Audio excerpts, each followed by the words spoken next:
Good morning. Holy cow, it's taken Facebook a long time this morning to share this with you guys. My goodness, I should have started like 10 minutes ago.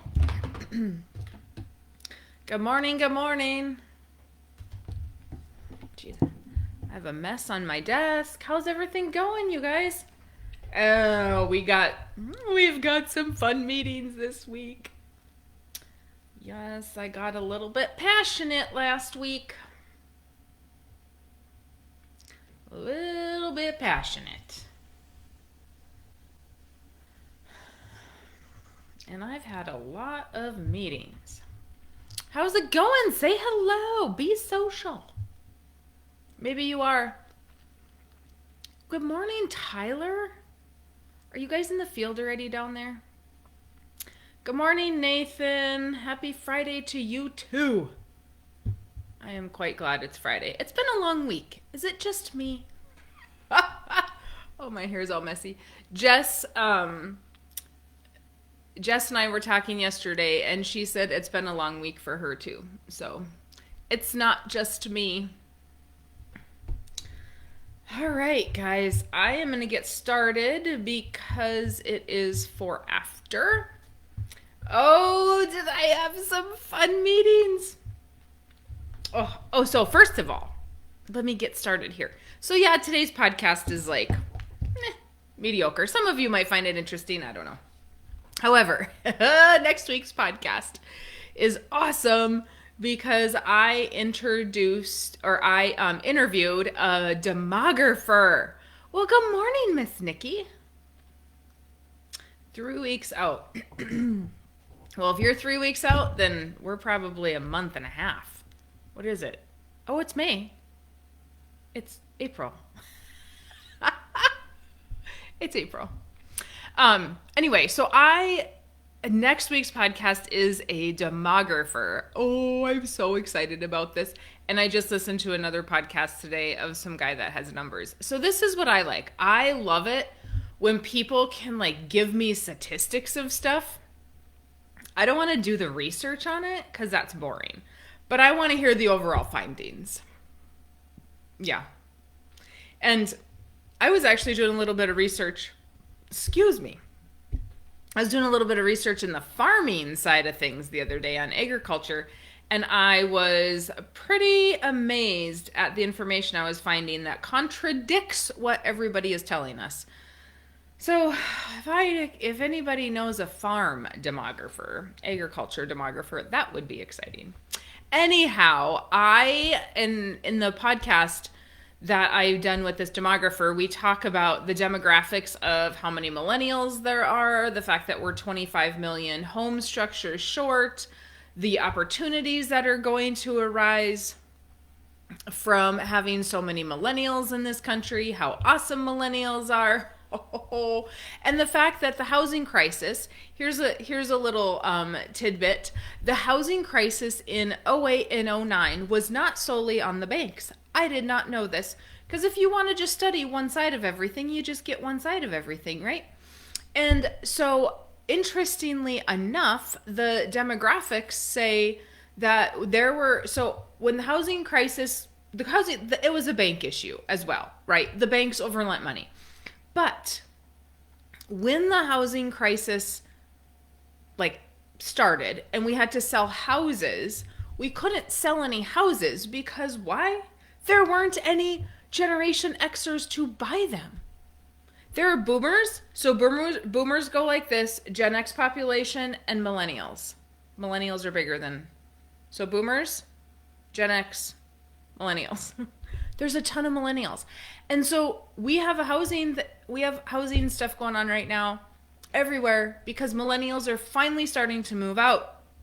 They're finally wanting to buy something or rent something because it takes them forever to want to move out. They're like 30 because us Gen Xers are super nice and we're going to let you live at home forever. Yeah, not in my house, but some Gen Xers are nice. And so nobody's needing to move out. Now we have this huge housing issue. And he doesn't predict that it's going to go away for 20 years. Crazy, huh? So the interview was super exciting. And you actually, I interviewed him. He gave me an hour. So we did an hour because it is that fascinating to me. But he has done so many podcasts that you have to like listen to all of them. And I didn't do any frivolous stuff. I was like, let's get to the meat and potatoes of what I care about. But he doesn't know a whole lot about agriculture. But nonetheless, I have so many of you that are doing agriculture, rental properties, housing, business owners. Like, there's a bazillion opportunities out there. Even in the egg industry, we're going to have opportunities. So it was fun. Good morning, Holly. Holy moly. That is early your time. Okay. So let's get started. I talked to I don't know how far back I need to go here. What is today? I've had a lot of meetings, you guys. I had a meeting with a nice man.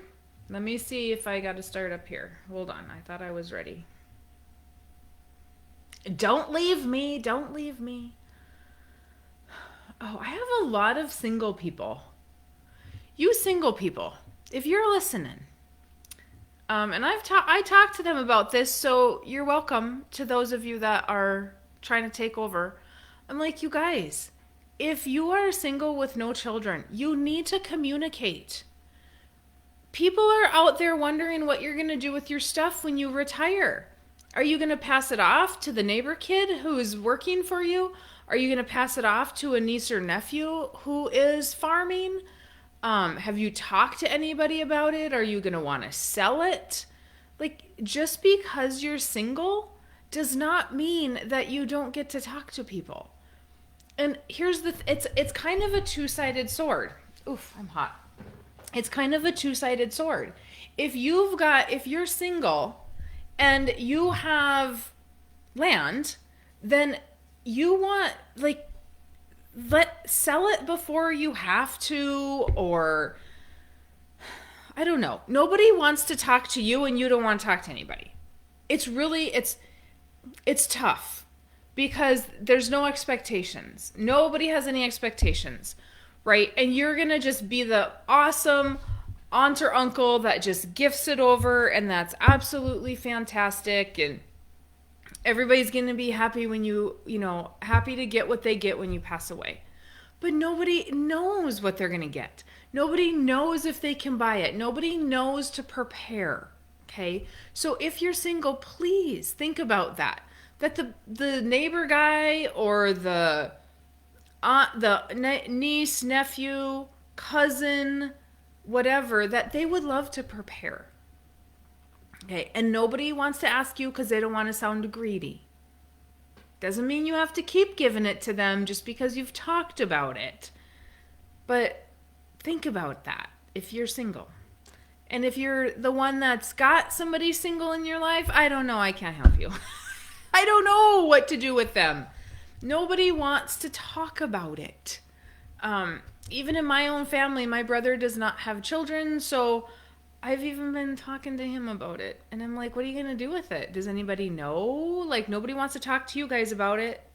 But everybody's wondering what you're going to do with it. So talk to somebody. Mentor somebody. Do something. Okay. So I've had a lot of single people. I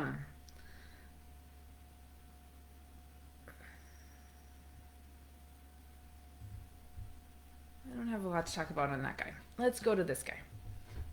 So these two have, they're in their mid to late 50s, and they both have off the farm jobs that are absolutely spectacular because they are the Gen Xers that were told to go work off the farm. So they've worked off the farm, but now the farm, we really want the farm to stay in the family because it's been in the family forever.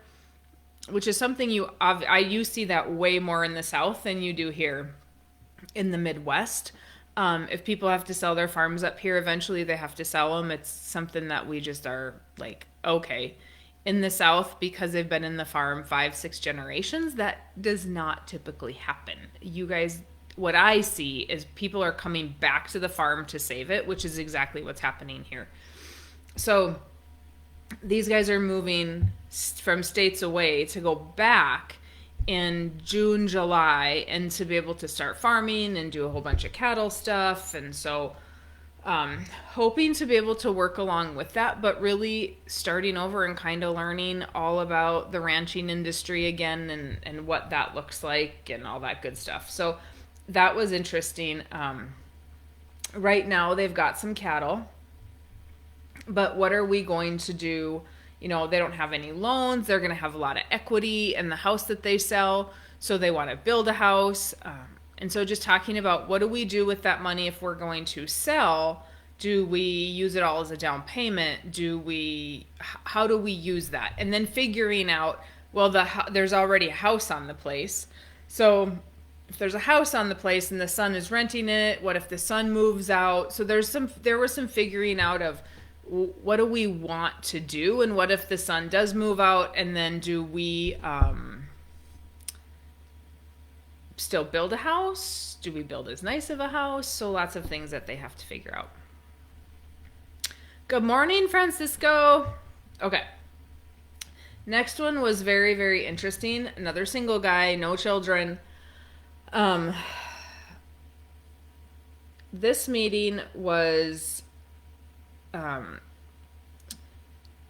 he was very analytical. So he's got a lot of money in stocks, a lot of money in investments.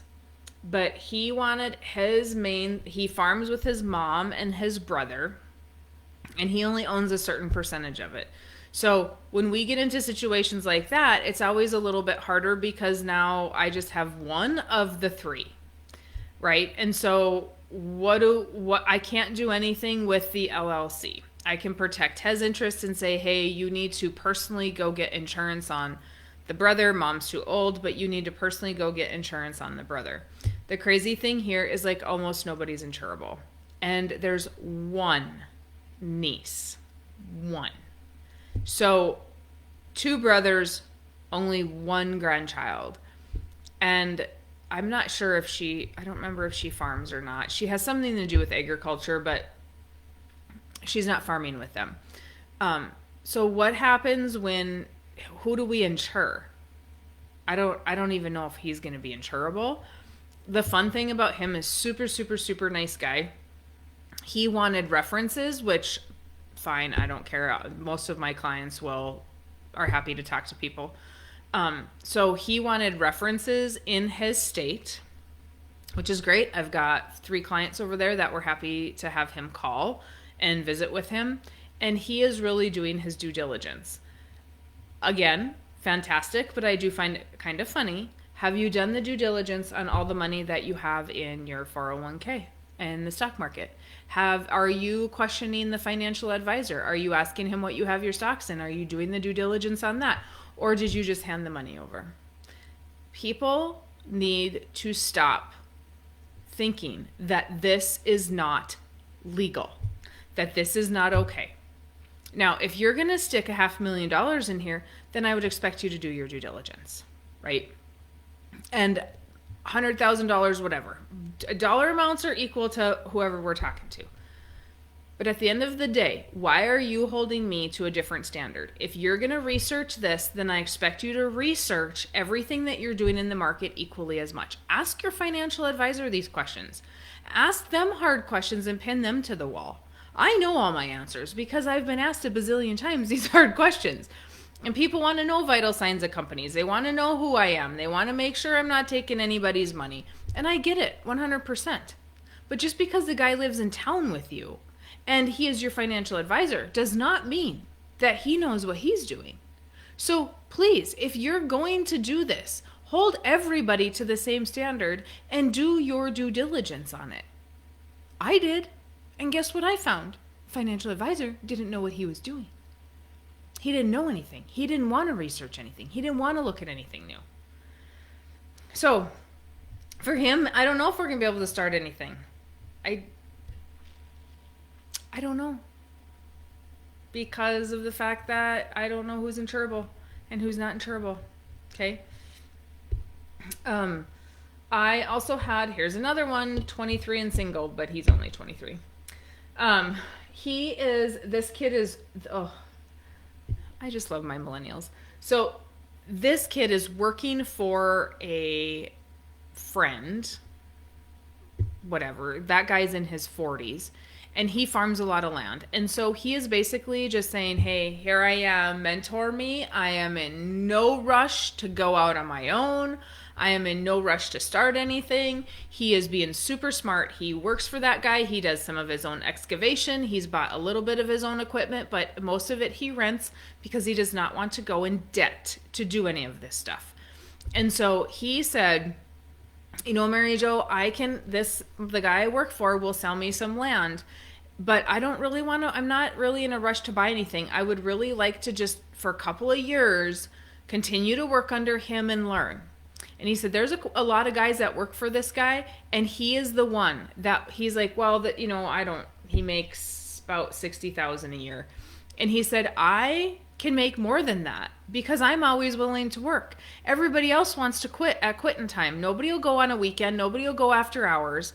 They all want to quit, but I'm willing to work. I'm going to make as much money as I can now so that when it does come time to buy the land, I have money to buy the land. Right? Parkinson's law. Like, this kid is willing to put in the hours. Great. Fantastic. Don't tell me millennials are lazy. I don't even want to hear it. Because of the fact I have several hundred of them as clients. Every single one of them works their buns off. They are learning. They are teachable. They are absolutely amazing. Not all of them. Not all Gen Xers are awesome. Not all boomers are awesome. Right? Some of them are teachable. Some of them aren't. I am so excited for this kid. And he did start a Roth IRA. I'm like, well, if you're going to buy land and you want to have an excavation company and you want to farm, do you want to keep putting that money into a Roth IRA? He can do whatever he wants. It's not going to be liquid to be able to buy the farm for. So something he has to think about if he wants to go there or not. Okay. Good morning, Caleb. Good morning, Tracy. I had talked to another lady last week. She is a widow, and there is a lot going on in that family. And it's not easy to navigate what's going on in that family. So we had a really long conversation. She's got money. She's working off the farm, and now that she's got her hog barns paid for, there's some money coming in there. But we have kids that don't all agree on everything. And farming with all of them farming with a couple of them a little bit separate because we have to kind of keep the peace. And so she has a lot of estate planning to do. And we just really talked about a lot of ideas of what she can do to sort of keep the peace. The biggest thing, talk to everybody now. And this was one of the things that came out of what we talked about is sweat equity. And if we have a child or children that are putting in some sweat equity, how do we make sure that that's taken care of on the other side? Well, do we have to wait till mom dies to make sure that that is taken care of?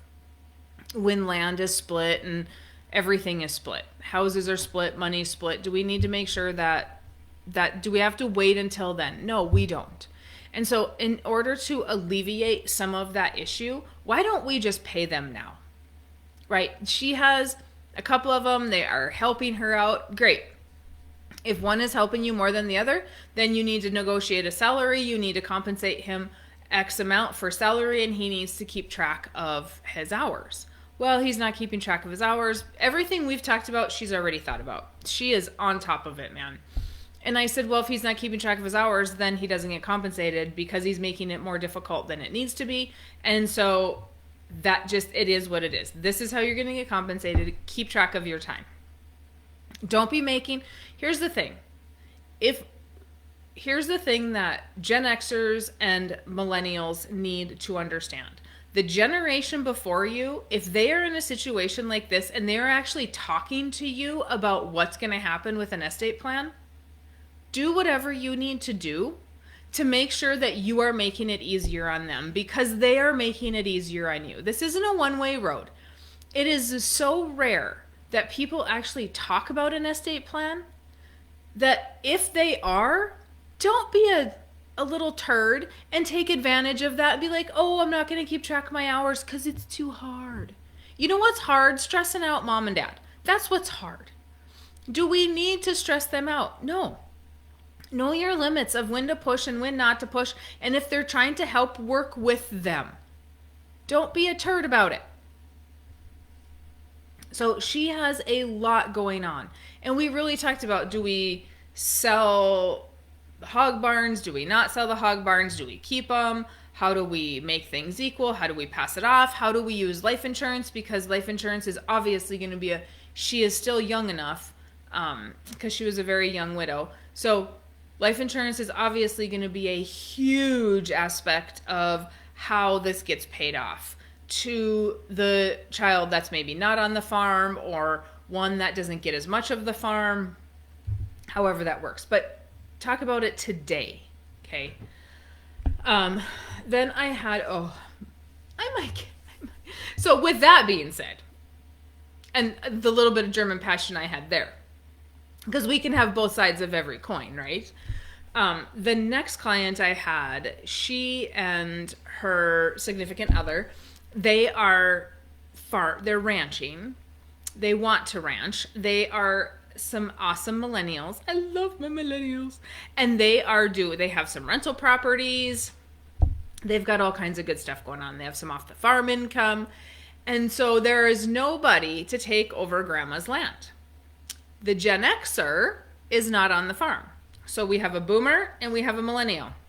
Gen Xer not on the farm, most likely not going to go back to the farm at this point due to recent happenings. And so the millennial has been asking grandma if he is allowed to rent the land. In an effort to not upset all the other grandchildren, grandma says no.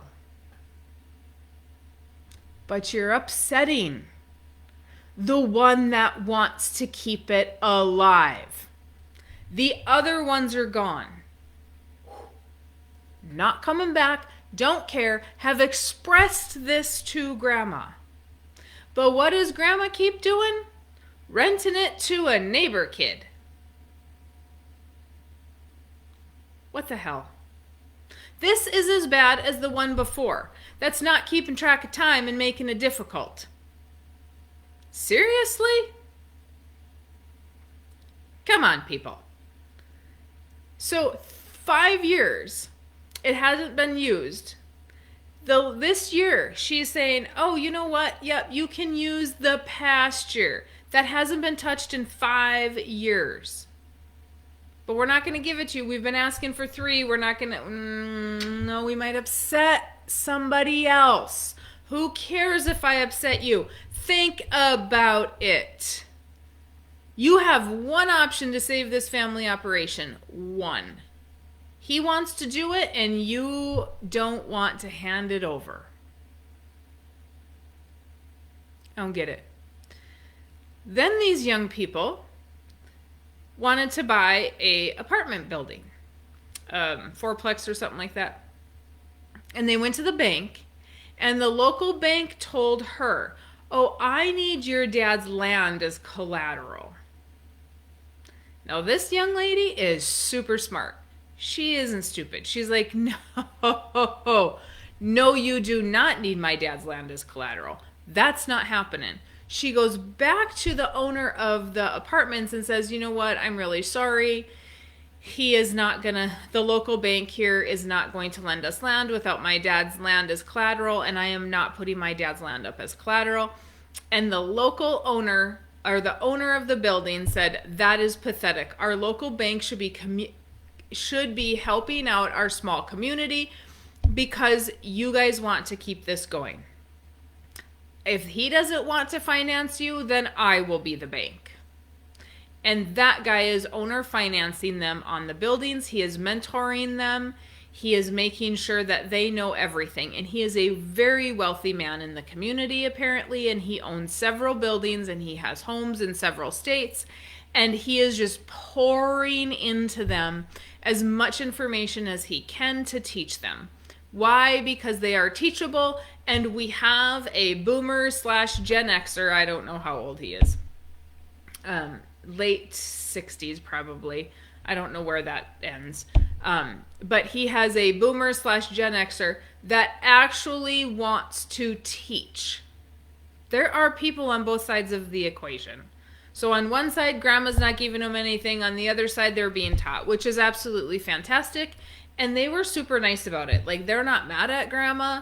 Nobody is upset with anybody. They are just the most patient people in the world. Clearly, they are not German. Because my German passion was flowing in that meeting. Why would we not give the grandson an opportunity? Come on, grandma. Seriously. When everybody else, aunts, uncles, cousins, everybody is saying, you know what? You can have it. You let him have it. Let him keep it. They understand the importance. And she's not. I don't get it. One side of the story, obviously. But still, I don't get it. Everybody can do better. Come on, everybody. If you're the millennial, keep your dang time. Work with the parents. Stop asking stupid questions. Older people, start talking. Start passing stuff off so people know where you're going. It would just be, you know what? If everybody just communicated, farm consultants, lawyers would probably be out of business because all we would have to do is communicate. The only reason these lawyers are busy is because nobody wants to talk to each other. And then they have to solve all these problems and they get paid for it because nobody wants to communicate. It's the most ridiculous thing ever. Okay. I talked to another young couple who are living in their fifth wheel, beating Parkinson's law because they want to buy some land and have some cattle. And they both have off the farm jobs right now. And they are going to build a house, but they are in no rush to build a house because they're like, we'll just keep living in the camper. It's no big deal. We just want to make sure that we have enough money to build a house and have what we want without having some massive amounts of debt.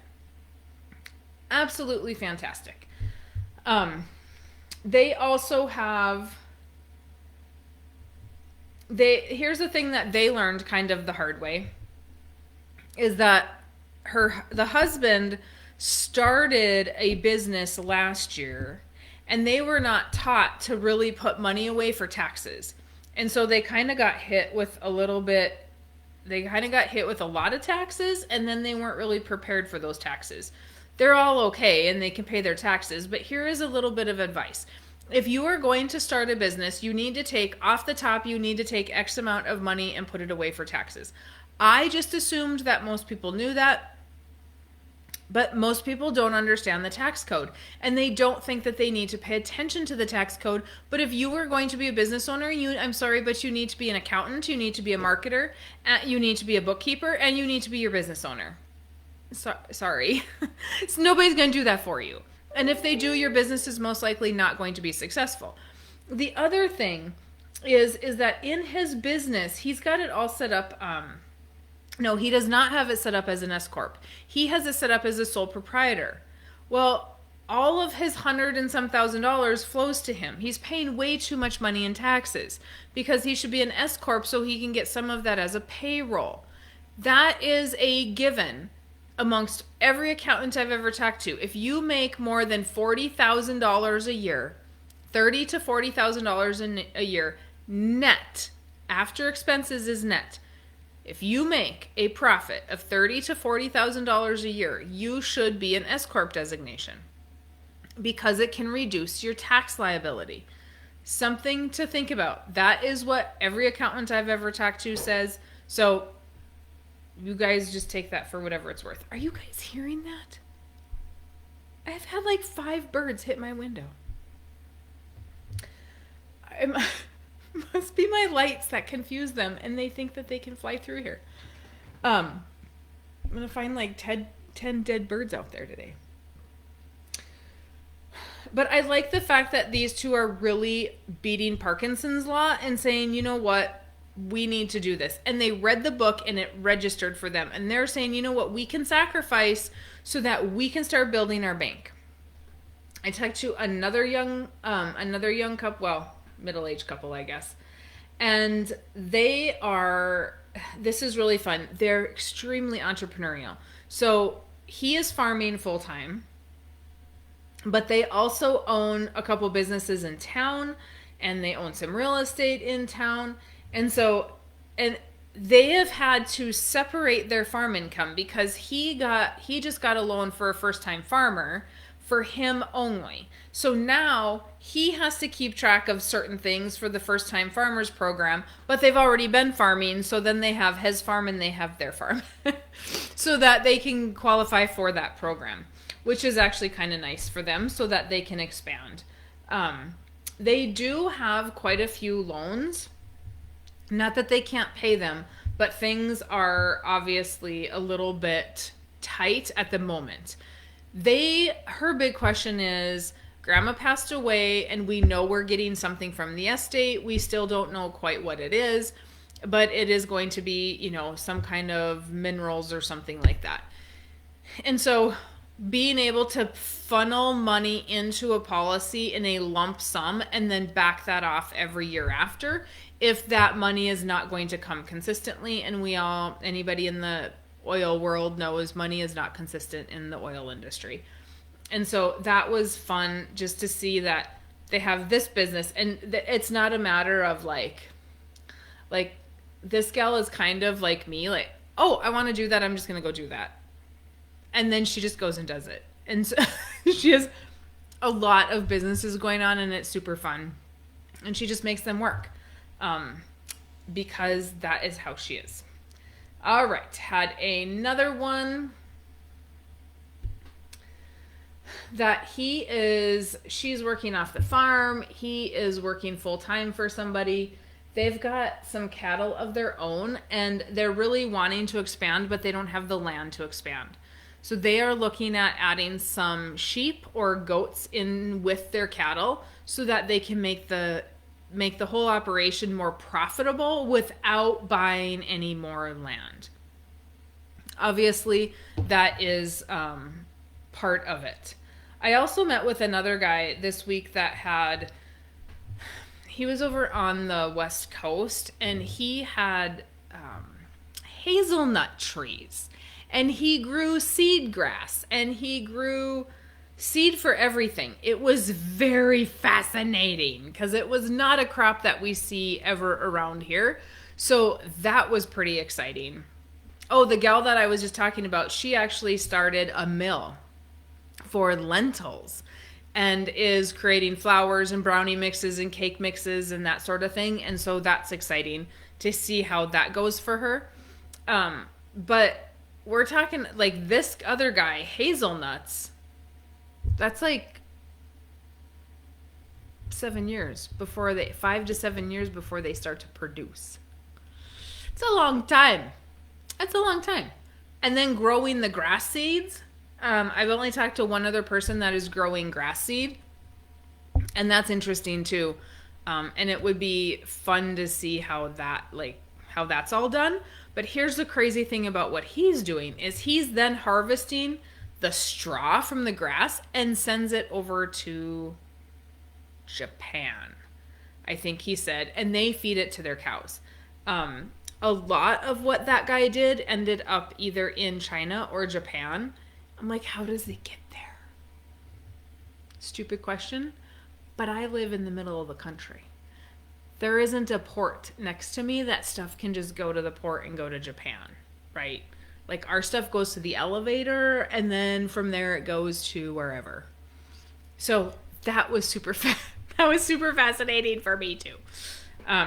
He also had a lot of questions about the company and why that company and all that good stuff. But he had quite a large operation with a lot of hired men because of it's just labor intensive. And so that gets to, obviously, cuts into your bottom line, right? Okay, this couple was really fun to talk to as well. Some more young people. It's my theme. Where are my Gen Xers? Come on. Help a Gen Xer out here. Let me talk to some more Gen Xers. But these guys have chicken houses, right? Yes. They have broiler houses, they call them, and then they have beef, but they are starting to do the sell-by method.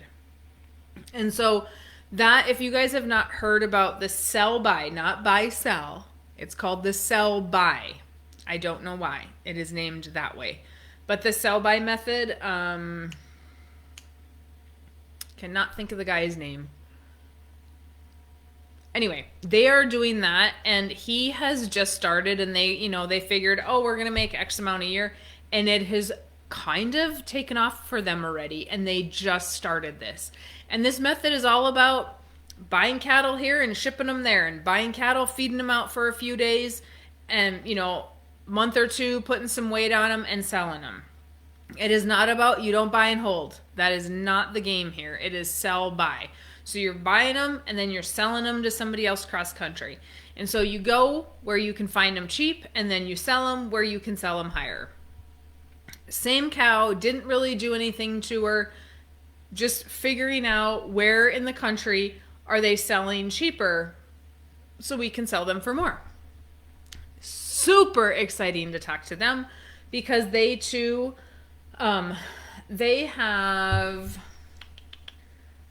they want to get into, they have one rental property, I believe, but they want to also have extra rental properties so that we can have money coming from other places. She's going to quit her job, which is probably for the best, just because they need both of them to be running this operation when they have so many things going on. The chicken houses are very labor intensive, and so somebody needs to be there to do that. And the sell by is very, you're on the phone all the time, from what I understand. And then you're having to figure out, how are we going to get these cattle from A to B and B to C, or A to B, if we just have two locations. So you definitely have to put some time in. Here is the thing with sell by that I have found. Banks don't understand it. And so most of these guys that are buying a load of cattle and then reselling them are not getting really a line of credit to be buying those cattle on, because the banks do not get this. They want cows as collateral. If they're going to give you a loan to buy cattle, they want those cattle as collateral. Well, you don't really have them yet because you didn't. I need to pay this guy to buy them, and I maybe haven't gotten them yet. So what do I have as collateral? They can't really touch anything. And so these two are really going to have to start their own banking system so that they can use that money to be buying and selling cattle and having a waiting period or whatever. They may even want to get payment up front for the cattle that they sell, because the bank's maybe not going to lend them anything. It's really quite a different strategy. Then I had another guy who, they have a large family operation. There's 4 owners of the ranch. One of them has managed the ranch forever. The other 3 have great careers outside of the ranch, and so they want to put the ranch. There's only one out of 23 nieces and nephews. There's only one that wants to come back. And so we were visiting with him and talking about, how do we make sure that he has something for retirement, is kind of what he was looking at, because the uncle that ran the operation didn't ever really get paid a whole lot, and now he doesn't have a whole lot to retire on, where the other 3 went and had these great careers. He was not being compensated as well as probably should have been, considering he was keeping the ranch alive. And probably didn't ask, and sounds like the family talks about everything. Every single person in the family, all 40 of them or whatever there are, they all understand exactly what is going to happen, what's being passed off, how it's going to be set up, which is absolutely fantastic. However, there needs to be some insurance on the uncle that's really mentoring the millennial to come over and take over. And that has not happened. And he is really starting from scratch. He is having to learn some new ranching practices. I put him in contact with Alan Crockett because Alan Crockett is like, this kid went to ranching for profit, but how he implements it, he doesn't really know. Like, he left when he was 18 years old. His dad was never part of the ranch in the aspect of day-to-day stuff. He left when he was 18, joined the military, came back and said, hey, you know what, I really want, has anybody expressed interest in running this? And now, close to 40, trying to figure out how to run it, learn about cattle. And then the uncle is pretty ready to retire, and he should be at his age. But now what do? Do we have insurance on all of the uncles that own this? So when they pass away, money can come back into this ranch and the ranch can survive?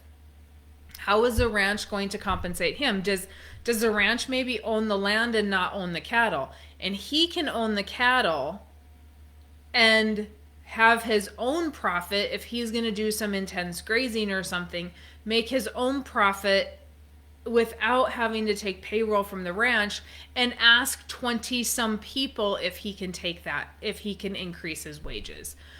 Something needs to happen there because he has seen what's happened with the uncle.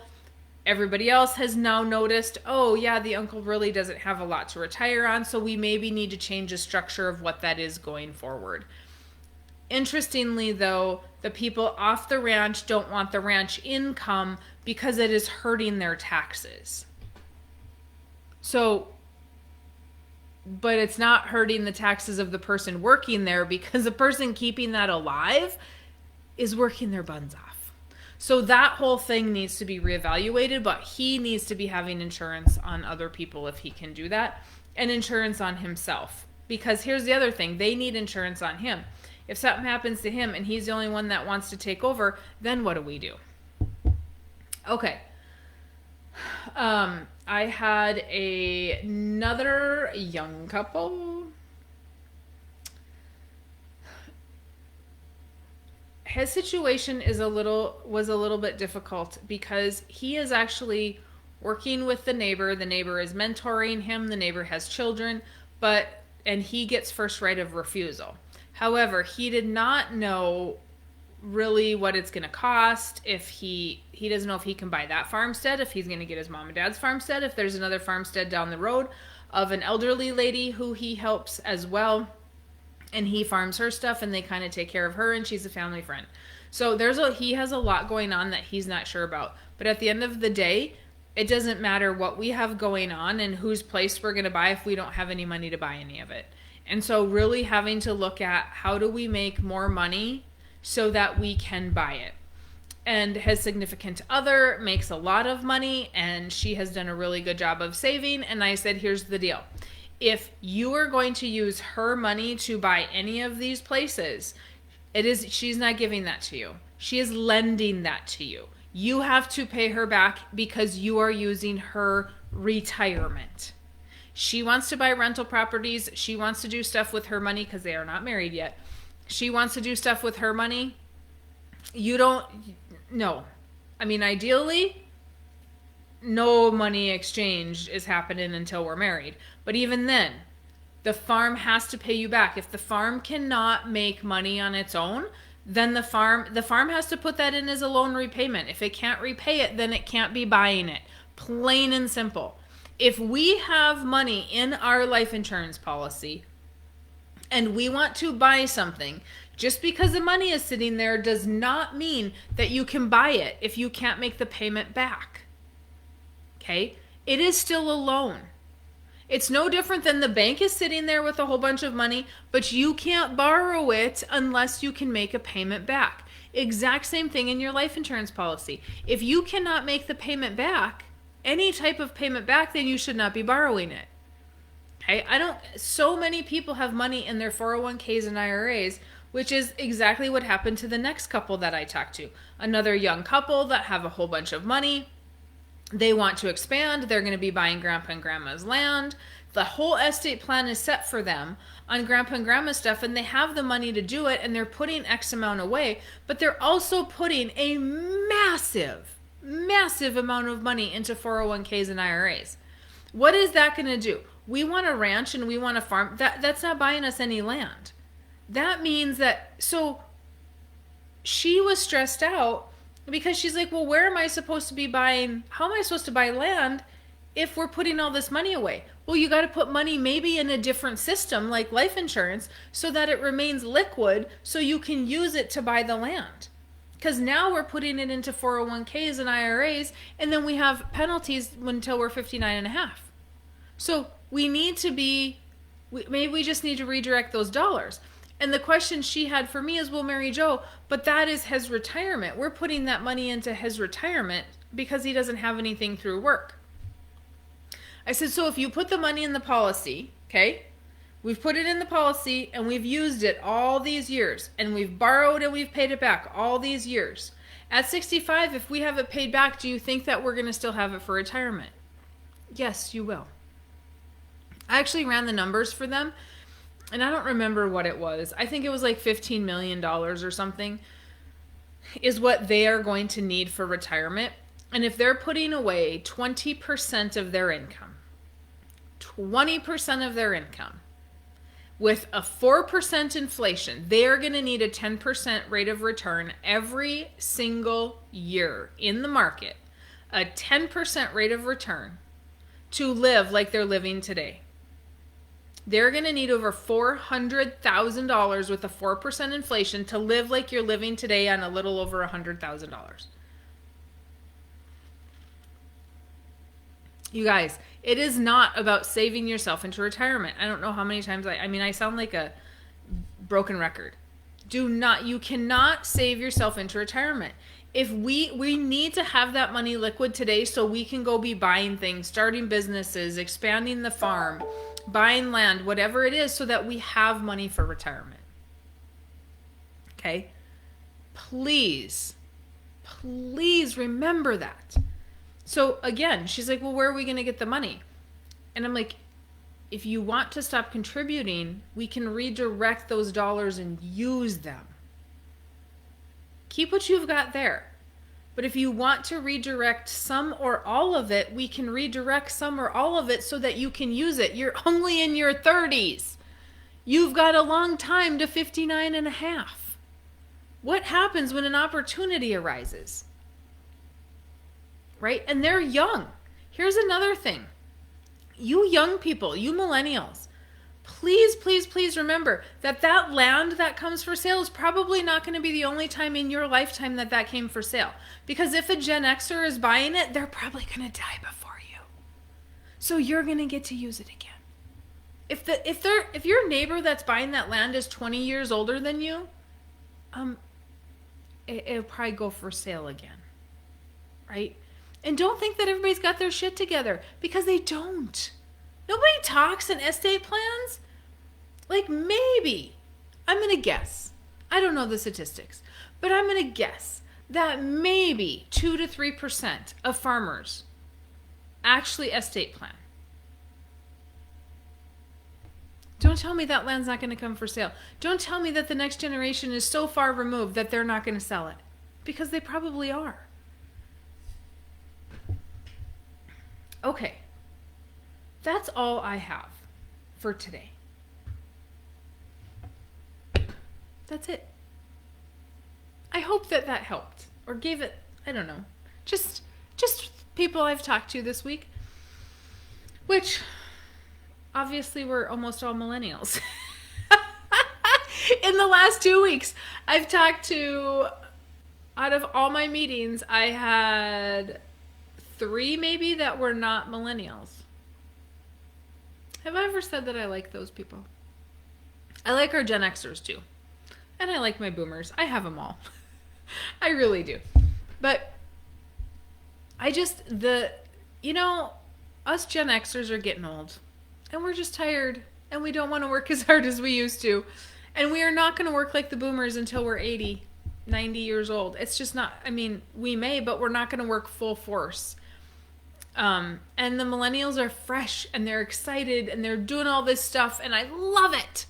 Because I'm still the Gen Xer that wants to do all that stuff. And I get excited about stuff. But I also get tired. And I'm tired.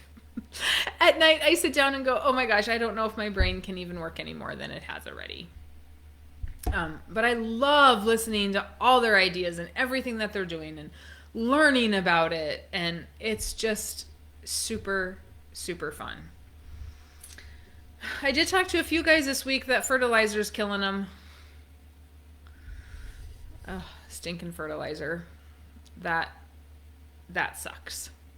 Have any of you had problems getting fertilizer? Because I've talked to people that they can't even get it. They're fertilizer salesmen and they can't even get it. Okay, that's all I've got. Let me know, as usual, if you need me or if you need anything. And if you are a client, then please, if you're not in the client Facebook group, email me or message me and I'll send you a link to be in the client Facebook group for clients only. All right, guys, you have a fantastic weekend and I'll see you in a couple weeks.